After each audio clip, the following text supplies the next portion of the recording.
welcome back to another book review. Let's talk about God and Monsters. This is God and Monsters by R.M. Gayler. Before we start, after I read this book, I got really into Sleep Token. I still am. Has Me in a Chokehold. That's funny, because one of their songs' name is Chokehold. But the song Take Me Back to Eden really reminds me of this book. You can listen to it and then read this book and you'll be like, yeah, I see it. Feels like a meat freezer. Frame went down and I'm still black roses ragged up. I don't know all the words yet. I'm still learning. Okay. Things that cannot change.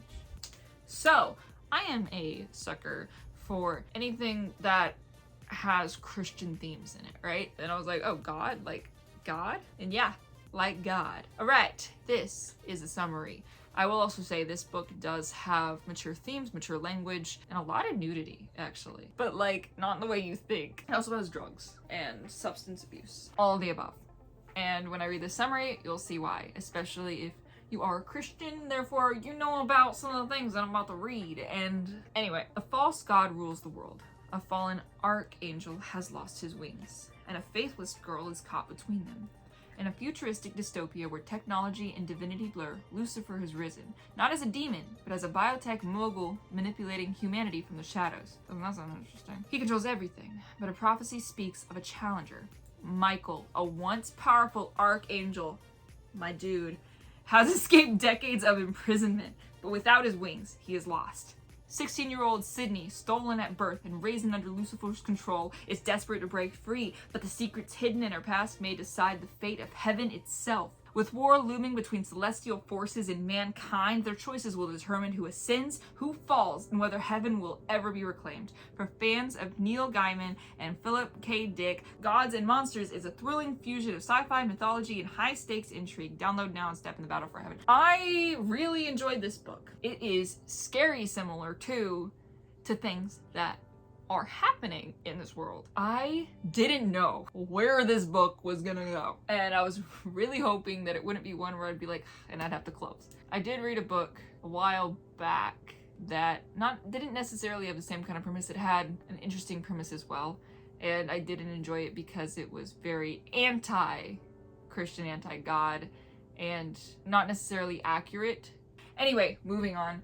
I didn't know where this would go, but I did get this off Book Sirens, and I read the summary. I was like, okay, interesting.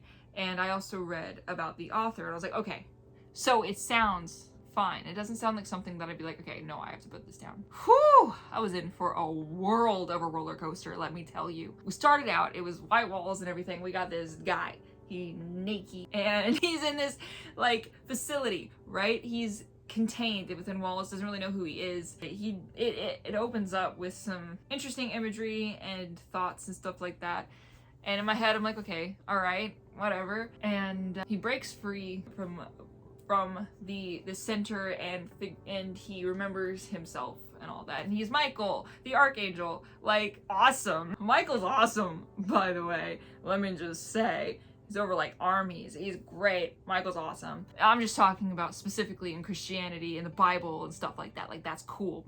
Michael's cool, man. I think it'd be a lot cooler if they were kind of like in their actual forms, or they became like, they're like, you know, the crazy, be not afraid. There's a reason they said be not afraid. And I want to be like, make me afraid, please. I want to see. Probably not. That's probably terrifying if they say be not afraid and everyone's just screaming, you know, and like peeing your pants. But like, wouldn't that be so cool? Anyway, whatever. Moving on. It's such a fascinating topic, this entire book. Have you ever seen Divergent? I know about the books. I've read all the books, whatever. I thought the last two were really boring. I enjoyed the very first book, and I actually enjoyed the movies. I feel like all that information is better put in movies than in books. I was just bored out of my mind with the books, and I'm really upset that they didn't have the second part, because they were talking about doing something different whenever it came to the book ending versus the movie ending, and I was really excited to see that because I hated the book ending because it wasn't poetic. Anyway, moving on. What I was getting to is whenever Triss is out in the past the wall and whatever, and there's like desolate land and the rain is red because of all the sulfur in it and stuff like that. That's what I picture for where Michael's walking around in, and these just dredges of cities and all of that. That's what I was picturing versus the other side of the spectrum where Cydney is underneath. I forget the name of the guy I forget the guys that Lucifer takes on, whatever. Anyway, she was adopted / stolen by her and whatever. He does all the experiments. He's figured out how to, like, he created this thing that goes right here and it goes into your brain, and he can control anyone and anything at any time.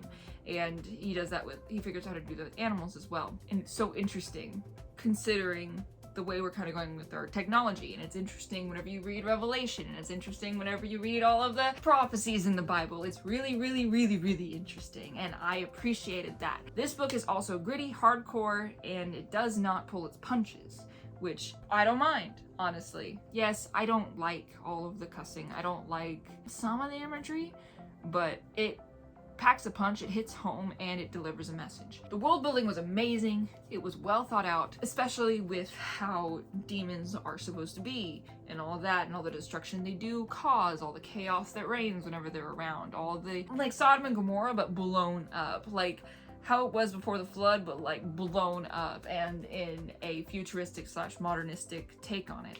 The characters were well-rounded and interesting, and I enjoyed the character of the little boy, and I thought the growth of Cydney was amazing. I love her and Michael's characters together. It was poetic, it was interesting, and it has a lot of nuance. And I think this is something that a lot of people would enjoy reading, and I feel like there'd be a lot of controversy around it because of subject matter, because of what it is in its entirety. But this book was super interesting, and I really did enjoy reading it. I have such a nitpicky thing. I just wish that there was more description in the places that they were in, like the rooms and stuff, because I would get a little lost in there sometimes. But besides that, I enjoyed it. I thought it was interesting. Apparently there's another book, and that makes sense. I don't know when that's coming out, or if it even is. Let me see. I don't know. But long story short, I enjoyed this book.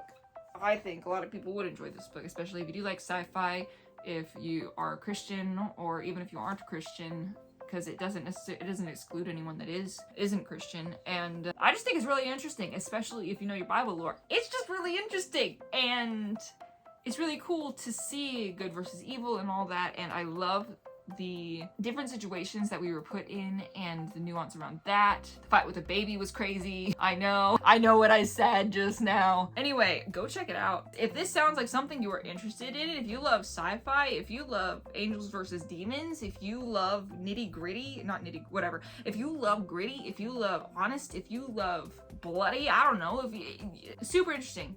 Great. Mature readers, it's great. If you're not like mature, like if you are under 18, maybe you shouldn't read this, like really, honestly. But really good book, really enjoyed it. That's really all I gotta say. I'm just gonna keep repeating that. So I don't know, go check it out. If this sounds interesting to you, the link in the description or in the description, and I will see you in the next one. Bye. Wait, I forgot. I have some quotes. The impoverished majority continue to struggle for survival, and the wealthy continued to receive massive tax breaks for valiant efforts at raping the environment.